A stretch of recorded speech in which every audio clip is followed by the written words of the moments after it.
El historiador inglés del siglo XIX, Thomas Carlyle, decía que no había nada más despreciable que la estadística, por su habilidad para probar cualquier cosa que se desee.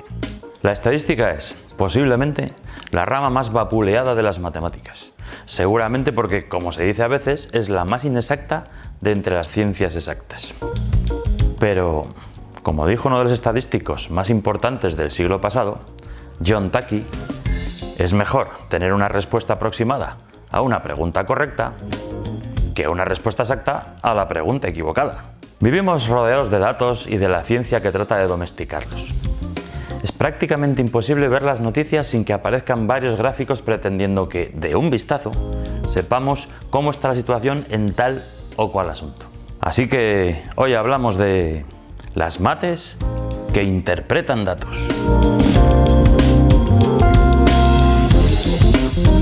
En el sentido original de la palabra, la estadística era la ciencia del arte de gobernar, pero desde entonces esta disciplina ha dado muchas vueltas.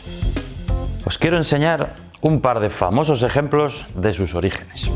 Seguramente conozcáis a Jon Snow, de la serie Juego de Tronos.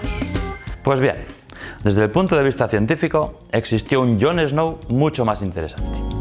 El doctor londinense al que se considera precursor de la epidemiología, ciencia que está de triste actualidad. En 1854, una brutal epidemia de cólera asolaba el barrio del Soho, en Londres. El doctor Snow se empeñó en buscar su origen. En agosto de ese año, solo en una semana, murieron 500 personas de ese distrito, muchas de ellas niños, víctimas de terribles vómitos y diarreas.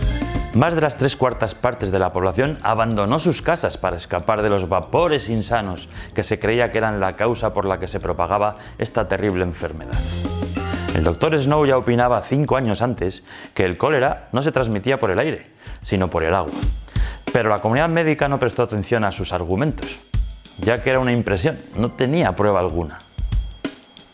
Snow se fue a investigar al Soho y, tras muchas e interesantes pesquisas y consultar los registros forenses, descubrió que incluso las víctimas más alejadas bebían agua de una misma fuente pública, situada en la calle Broad, mediante la que se suministraba agua a la población directamente desde el río Támesis.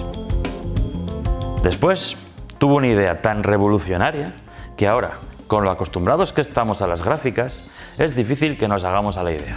Buscó un mapa de la zona y marcó en él el número y la localización de las víctimas, y consiguió una reunión con las autoridades locales para mostrárselo. Este mapa resultó tan convincente y mostraba de forma tan evidente la relación de las muertes con la situación del surtidor de agua que al día siguiente se inutilizó la fuente. El número de muertes cayó en picado y, en poco tiempo, la epidemia cesó por completo. Este mapa resultó tan crucial que actualmente se conserva en el Museo Británico. En recuerdo de este hito, se erigió en 1992 una escultura en bronce réplica exacta de aquella fuente a pocos metros de donde estuvo la original. 2 años más tarde, apareció uno de los primeros ejemplos de gráfico estadístico. Lo realizó la meticulosa enfermera victoriana Florence Nightingale. De carácter estricto y ordenado, desde pequeña demostró su interés por hacer inventario de todo tipo de cosas. Intentó, con muchas dificultades, mejorar las deplorables condiciones en las que tenían que malvivir los soldados británicos, y especialmente los heridos, en la guerra de Crimea a mediados del siglo XIX, afirmando que se perdían más vidas por causa de enfermedades prevenibles comunes, especialmente el cólera, cuyo contagio se debía a la falta de higiene, que por las heridas del combate. Nightingale demostró que, cuando se trabaja con datos, la presentación juega un papel importante.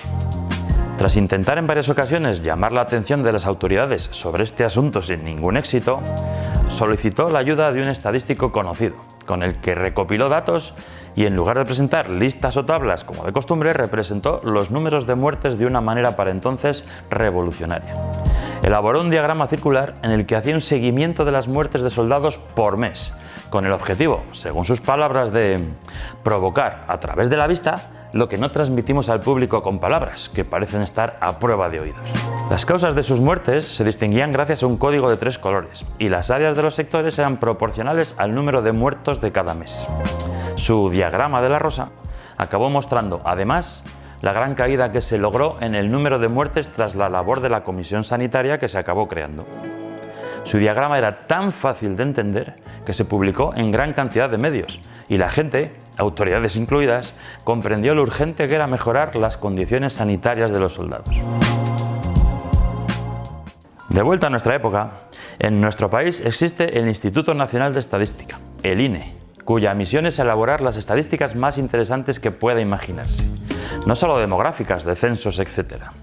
Os recomiendo echar un ojo a su trabajo en su página web, ine.es, o visitando alguna de sus delegaciones, repartidas por la mayoría de las capitales españolas. Por ejemplo, ¿cómo de frecuente es tu nombre en España? ¿En qué lugar va? ¿Y cuál es la edad media de las personas que lo llevan?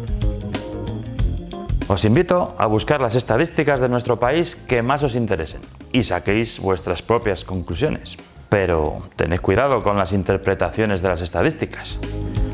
No os pase como al estadístico que se ahogó en un lago de 20 centímetros de profundidad media. El político se convierte en estadista cuando empieza a pensar en las próximas generaciones y no en las próximas elecciones.